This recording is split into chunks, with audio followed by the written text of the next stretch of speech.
Okay class, मेरे previous video में मैंने आप लोगों को कैरेक्टरिस्टिक्स बताई थी जिनके बेसिस के ऊपर हमने एनिमल्स का क्लासिफिकेशन किया था। ठीक है, तो अब हम नेक्स्ट देखते हैं कि इन्हीं कैरेक्टरिस्टिक्स के बेसिस पे, इन्हीं फीचर्स के बेसिस पे हमने कौन कौन से एनिमल्स को किन किन कैटेगरीज में रखा हुआ है, किन किन फाइलम में रखा हुआ है। तो लेट्स स्टार्ट विद इट। सबसे पहले 1 मिनट, यस, सबसे पहले हम ये चार्ट स्टडी करेंगे। सब पहला किंगडम कौन सा आता है? किंगडम हम पढ़ रहे हैं एनिमेलिया।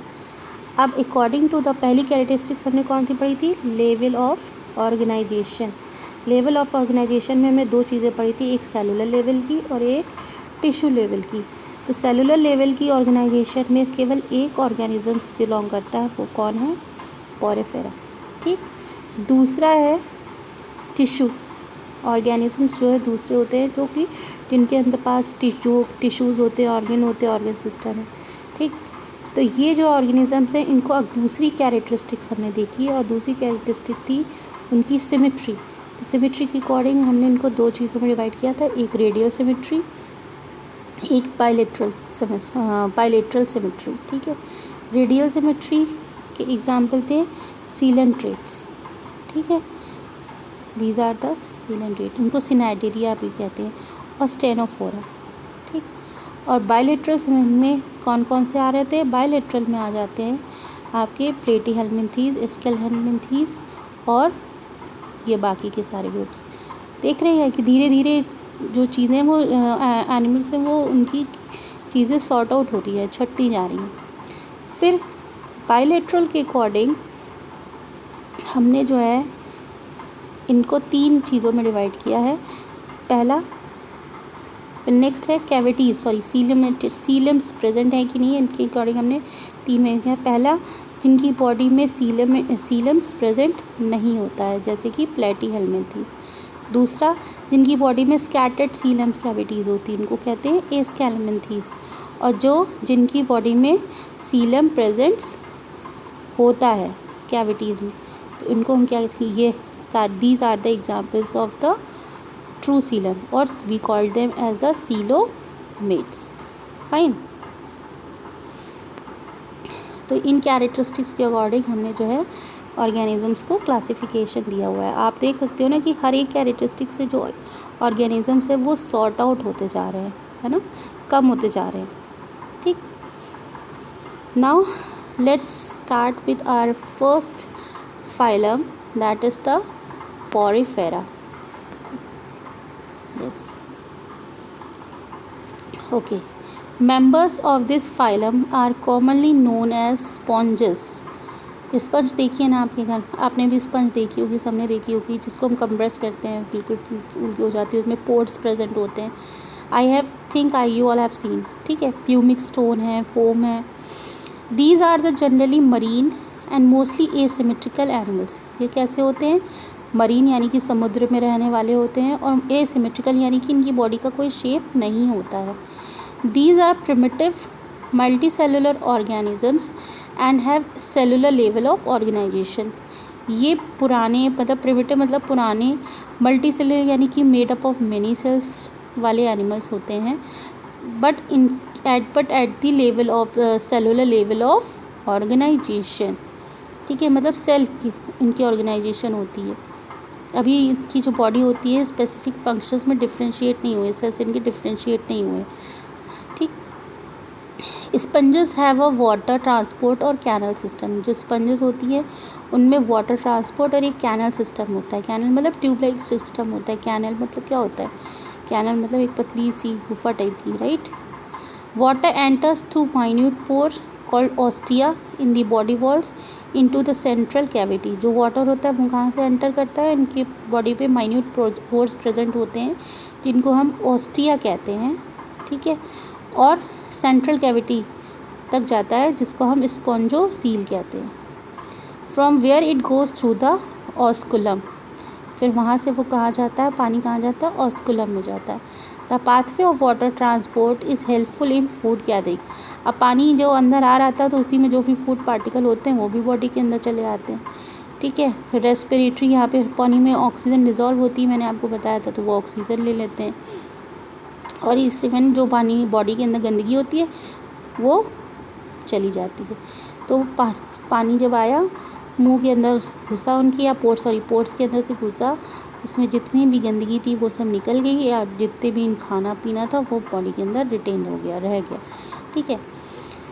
कोनोसाइट्स और collar cells line the spongocoel and the canals. जो कोनोसाइट्स होते हैं वो उनको क्या कहता है, कॉलर सेल लाइन्स भी कहते हैं, जो स्पॉन्जोसिल और कैनल्स में प्रेजेंट होते हैं, ठीक है। डाइजेशन इज़ इंट्रासेलुलर, डाइजेशन इनका इंटरसेलुलर होता है, मतलब सेल्स के अंदर होता है, विद इन दी सेल होता है।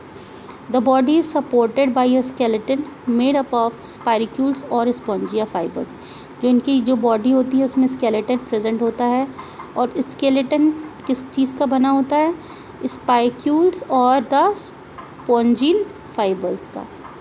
Sexes are not separate, they are hermaphrodite. When both male and female sex organs are present in the same species, in a same individual, we called it as a hermaphrodite, ठीक है। तो eggs और sperm जो होते हैं वो same individuals के द्वारा ही प्रोड्यूस किए जाते हैं। स्पंजेस जो होते हैं वो एसेक्सुअली भी रिप्रोड्यूस करती हैं by the process of fragmentation, और सेक्सुअली रिप्रोड्यूस करती हैं by the formation of gametes. Fertilisation जो होता है इनका इंटरनल होता है, यानी अंदर होता है। Development is indirect having a larval stage which is morphologically distinct from the adult. इसमें लार्वल स्टेज होती है जो कि मॉर्फोलॉजी की एडल्ट से बिल्कुल डिफरेंट, यानी कि फिजिकली एडल्ट से बिल्कुल डिफरेंट दिखते हैं जब ये अपनी लार्वल स्टेज में होते हैं। इसके एग्जाम्पल्स क्या हैं, साइकॉन है, स्पॉन्जिला है, ठीक है, और यूस्पॉन्जियाज है। तो ये एग्जाम्पल तो बहुत इजी हैं, आई होप आप सबको अच्छी तरीके से लर्न हो जाएंगे, ठीक।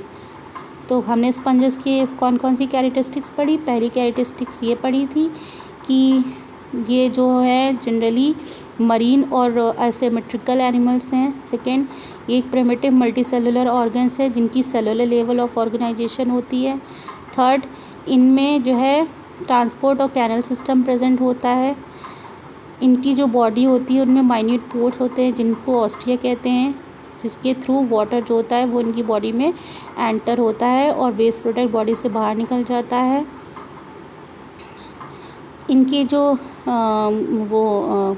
कैनल्स और स्पॉन्जोसील्स होते हैं उनमें कॉनोसाइट्स प्रेजेंट होते हैं। जो इनकी बॉडी होती है उसमें जो स्केलेटन प्रेजेंट होता है जो कि स्पाइक्यूल और स्पॉन्जिन फाइबर्स का बना होता है। ये हर्मोफ्रोडाइट होते हैं, ठीक है। और फर्टिलाइजेशन इनका इंटरनल होता है, और अगर जो इंटरनल होता है, और जो डेवलपमेंट होता है एम्ब्रियो का वो लार्वा स्टेज में जाता है, लार्वा स्टेज से एडल्ट स्टेज में जाता है। एग्जाम्पल्स हैं इसके Euspongia, Spongilla and the Sycon. तो these are the points of the kingdom Porifera and you are able to see the picture also. देखिए बायो में एक चीज़ समझ लीजिए, ये जो स्पेशली ये जो चीज़ें मैं पढ़ा रही हूँ इनमें अगर किसी चीज़ की कैरेक्टरिस्टिक पूछी जाती है तो आप कैरेक्टरिस्टिक तो लिखोगे, साथ में डायग्राम बनाना भी ज़रूरी है, कोई भी जो आपको इजी लगे, ठीक है। इससे आपका आंसर अट्रैक्टिव हो जाता है। कलरफुल डायग्राम्स आप बनाएंगे तो और भी अच्छी बात है। नेक्स्ट है फाइलम सीलेंट्रेटा, ठीक। सीलेंट्रेटा क्या होता है, सीलेंट्रेटा जो होते हैं उनको हम सिनाइडेरिया भी कहते हैं। इनकी पहली कैरेक्टरिस्टिक्स क्या है, ये they are aquatic and mostly marine, sessile और फ्यू स्विमिंग। जो ये कैसे होते हैं, ये एक्वेटिक होते हैं, मरीन होते हैं और फ्री स्विम करते हैं। इनकी जो बॉडी सिमेट्री होती है वो कैसी होती है, रेडियल सिमेट्रिकल होती है। The name Cnidaria is derive from the cnidoblast और cnidocytes which obtain as the stinging capsule और द निमेटोसाइट। इनका नाम सिनाइडेरिया इसलिए पड़ा क्योंकि इनके पास में स्नाइडोब्लास्ट और स्नाइडोसाइट्स होते हैं, ठीक है। जिसकी वजह से ये जो है ये इनकी बॉडी में टेंटिकल प्रेजेंट होते हैं, वहाँ पे प्रेजेंट होते हैं। स्नाइडोब्लास्ट जो होता है वो जो है एंकरेज में यूज़ होता है, यानी कि कहीं भी आराम से खड़ा हो जाता है विदाउट एनी डिस्टर्बेंस। ठीक है। Defence and for the capture of prey, कहीं भी चुपचाप से एकदम से खड़ा हो जाएगा सांस रोक के। ठीक है। और जैसे ही प्रे आएगा उसको तुरंत अटैक करके पकड़ लेगा। ठीक। और जो सिनेटेरियंस होते हैं इनकी जो ऑर्गेनाइजेशन लेवल होता है वो टिश्यू लेवल का ऑर्गेनाइजेशन होता है, और ये डिप्लोब्लास्टिक होते हैं। याद है ना, मैंने डिप्लोब्लास्टिक पढ़ाई थी, यानी एक्टोडर्म और एंडोडर्म पर प्रेजेंट है इनमें से। They have the central gastrovascular cavity with a single opening called hypostome. इनकी जो सिंगल जो होती है जो सेंट्रल में इनकी एक गैस्ट्रोवास्कुलर एक्टिविटी होती है जिसमें एक सिंगल ओपनिंग होती है, उसको हम क्या कहते हैं, hypostome. Digestion is extra cellular and intercellular. इनका जो डाइजेशन है वो एक्स्ट्रा सेलुलर भी होता है और इंटरसेलुलर भी होता है। Some of the cnidarians for example corals have skeleton composed of calcium carbonate. कुछ स्पीशीज़ ऐसी हैं इसमें जो इनका जो स्केलेटन होता है वो कैल्शियम कार्बोनेट से बना होता है। सिनेटेरियन exhibit two basic body form called polyp and medusa. The polyp is a sessile and the cylindrical form like hydra and mecia etc., whereas the latter, that is the medusa, is the umbrella shaped and free swimming like Aurelia or the jellyfish. Those cnidarium which exist in both form exhibit alteration of generation, and with that we call the metagenesis. देखो क्या इसमें बताया गया है, जो इनके सिनेटेरियंस होते हैं उनमें दो तरीके के बॉडी फॉर्म पाए जाते हैं, एक पॉलिप और मेड्यूसा।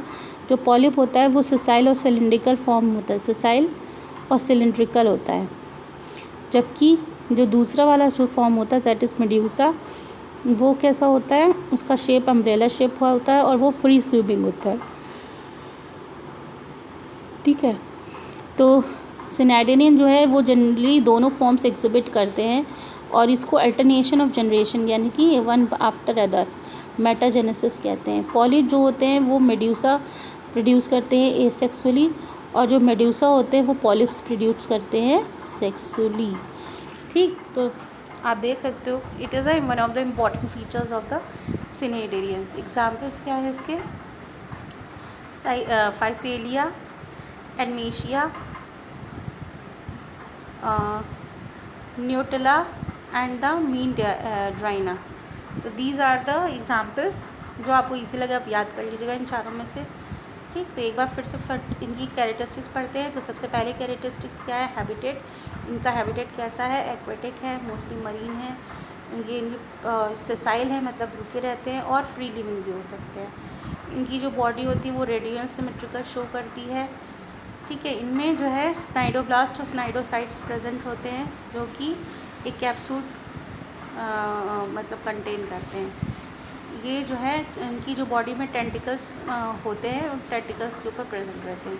जो स्नाइडोब्लास्ट होता है वो एक जगह एनकरेज यानी कि खड़े होने के काम में आता है, और ये डिफेंस भी करता है और साथ में प्रे को कैप्चर करने का काम भी करता है। जबकि जो और ये जो इनकी जो ऑर्गेनाइजेशन लेवल होती है वो टिश्यू लेवल की ऑर्गेनाइजेशन होती है। जो सेल्स होते हैं इनके डिप्लोब्लास्टिक सेल्स होते हैं। इनपे एक गैस्ट्रोवास्कुलर कैविटी भी पाई जाती है जिसमें एक सिंगल ओपनिंग होती है, उसको हम हाइपोस्टोम कहते हैं। जो डाइजेशन होता है वो इनका एक्स्ट्रा सेलुलर और इंटरसेलुलर दोनों होता है। कुछ सिनेटेरियन जो होता है वो जैसे कि कोरल, उनका जो स्केलेटन होता है वो कैल्शियम कार्बोनेट का बना होता है। जो सिनेटेरियंस होते हैं उनमें दो बॉडी फॉर्म्स होते हैं, पॉलिप एंड द मेड्यूसा। जो पहला वाला होता है वो सिसाइल होता है और सिलिंड्रिकल फॉर्म जैसे होता है, जैसे कि हाइड्रा में होता है। और जो दूसरा वाला जो मैंने बताया दैट इज़ मेड्यूसा, वो अम्ब्रेला शेप का होता है और फ्री लिविंग स्विमिंग होता है। ठीक है। And both when the both property shown by the organism we call that organism as a we call this process as the alteration of generation और metagenesis। एग्जाम्पल्स लिखे हुए हैं तो एग्जाम्पल्स आप लोगों को लर्न करना। ठीक है। अब नेक्स्ट इसमें फाइलम आता है, फाइलम स्टेनोफोरा। स्टेनोफोरास जो होते हैं वो कैसे होते हैं, इनको हम जो है सी वॉलनट्स और कॉम जेलीज भी कहते हैं। ये जो है एक्सक्लूसिवली जो होते हैं वो मरीन होते हैं और इनकी सिमेट्रिकल रेडियल सिमेट्री, इनकी जो सिमेट्री होती है वो रेडियल सिमेट्री होती है। ये डिप्लोप्लास्टिक होते हैं, ठीक है, और इनके अंदर टिश्यू लेवल ऑफ ऑर्गेनाइजेशन देखा जाता है। जो इनकी बॉडी होती है उनमें एक्सटर्नल रोज होती हैं जिनमें सीलियास प्रेजेंट होते हैं, उससे हम क्या कहते हैं, comb plate, what we called it, comb plate. जैसे कंघे में दांत होते हैं ना, वैसे इसी इसमें भी सीलेटेड बॉडी होती है, इनका स्ट्रक्चर कुछ इस तरीके से होता है। Now with the help of which help in the locomotion, अच्छा ये जो होती है कॉम प्लेट्स होती हैं ये इनके लोकोमोशन यानी कि इनके चलने में इनकी मदद करते हैं। डाइजेशन जो इनका एक्स्ट्रा सेलुलर और इंटर सेलुलर होता है ये बायोल्यूमिनेंस की प्रॉपर्टी शो करते हैं। बायोल्यूमिनेंस एक इस तरीके की प्रॉपर्टी होती है जिसमें ऑर्गेनिजम्स होते हैं वो लाइट एमिट करते हैं, लाइट दिखाते हैं, इनकी बॉडी से लाइट निकलती है। It is well marked in the ctenophore, sexes are not separate, ये भी हर्माफ्रोडाइट होते हैं। जो रिप्रोडक्शन जो होता है इनका सेक्सुअल मीन्स के थ्रू ही पॉसिबल हो पाता है। जो फर्टिलाइजेशन है वो इनकी एक्सटर्नल होती हैं विद इनडायरेक्ट डेवलपमेंट। डेवलपमेंट तो अलग चीज़ है, जो फर्टिलाइजेशन की प्रोसेस हो रही है वो एक्सटर्नल है, ठीक है। एग्जाम्पल्स क्या हैं इसके, ल्यूरोविजिटा एंड द स्लिनोरियोप्लानिया। तो एक बार फिर से स्टेनोफोरा देख लेते हैं। जो स्टेनोफोराज होते हैं इनको हम सी वॉलनट्स भी कहते हैं और कॉम जेलीज कहते हैं। ये जो है एक्सक्लूसिवली जो होते हैं वो मरीन होते हैं और रेडियल सिमेट्रिकल शो करते हैं। ये डिप्लोब्लास्टिक होते हैं जिनकी टिश्यू लेवल की ऑर्गेनाइजेशन होती है। इनकी जो बॉडी पार्ट होती है इनकी एक्सटर्नल रोम में सीलियास प्रेजेंट होते हैं, इसलिए इनको जो है कॉम प्लेट्स कहते हैं। ये सीलियास इनके लोकोमोशन में हेल्प करते हैं। जो डाइजेशन होता है इनका एक्स्ट्रा सेलुलर इंटर सेलुलर होता है। ये बायोल्यूमिनेंस शो करते हैं यानी कि ये रात में चमकते हैं, और साथ ही साथ में फर्टिलाइजेशन जो है होता है इनका एक्सटर्नल, ठीक है। तो these are the characteristics of phylum Porifera, phylum Coelenterata and the phylum Stenophora. Okay, in the my next video I'll tell you the next kingdom, that is phylum Platyhelminthes. Children, now I think I have started the new chapter, but your half yearly course is up to the previous chapter, means इससे पहले मैंने आपको plant kingdom बनाया था ना, तो reproduction वाले chapters लेके, रिप्रोडक्शन इन फ्लावरिंग प्लांट से लेके प्लांट किंगडम, रिप्रोडक्शन आपका टॉपिक था नहीं, आपका नहीं था, जो बायोलॉजिकल क्लासिफिकेशन से लेके आपका यहाँ तक का पूरा जो इतने भी 3 चैप्टर्स हो रहे हैं आपके, वो 3 वाले हैं, फाइन। तो आई होप कि आपको अंडरस्टैंड हो गया होगा कॉन्सेप्ट। तो till that time I hope you just make your notes and doing your question answers, and you are very serious towards your studies. So just keep revise the things and just be ready for your test for tomorrow. The topics are which I have taught you. Fine. Okay. Good day.